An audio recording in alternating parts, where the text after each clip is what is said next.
How do you catch a supervillain when you don't even know what he looks like? Welcome to WatchMojo.com, and today we will explore the comic book origins of the Chameleon. This is the Chameleon, a deadly stop-at-nothing hitman. As with most comic book characters, there are often reimaginings and different versions to a character's past. We've chosen to primarily follow the storyline which unfolded in 1963's Amazing Spider-Man #1, which was expanded upon in 1964's Amazing Spider-Man #15, 1988's Amazing Spider-Man #307, and 1997's Spectacular Spider-Man numbers 243 to 245.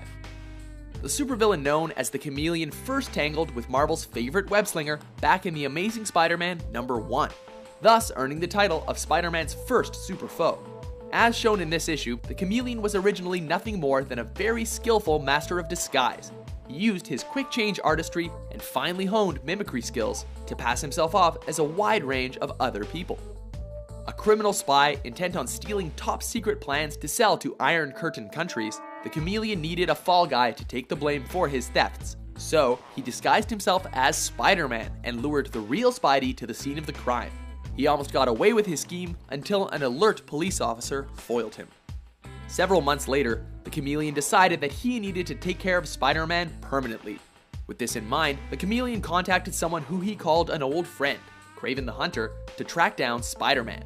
As usual in these circumstances, the plan didn't quite pan out as expected.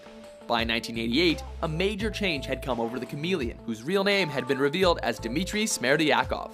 As related in a flashback, the Chameleon had been originally a spy who became used to an elevated lifestyle and then turned to criminal activity for his own personal gain. With his ill-gotten wealth, Smerdyakov financed the development of a serum which enabled him to physically alter his physical appearance without the aid of masks, wigs, or makeup. He also recommitted himself to his original goal: destruction of the United States.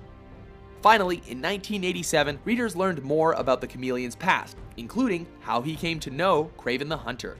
Smerdyakov had escaped from a mental institution and had used the techniques he had learned there to try to convince Spider-Man that his career as a superhero was all a delusional fantasy. When that failed, Smerdyakov escaped Spider-Man but came face to face with Kraven, who supposedly had committed suicide a short time earlier. Kraven mocked the Chameleon's failure and revealed that the two knew each other as small children. On the brink of a breakdown, the Chameleon teetered between praising Kraven as a friend and excoriating him for torturing him. As they fought, Kraven revealed that as children, Smerdyakov had been his servant, but that the Chameleon and Kraven shared the same father. With this knowledge at last freed from his subconscious, the Chameleon felt that he had found his true identity and at last gained strength and confidence from this knowledge. Enough to beat Spider-Man. Temporarily.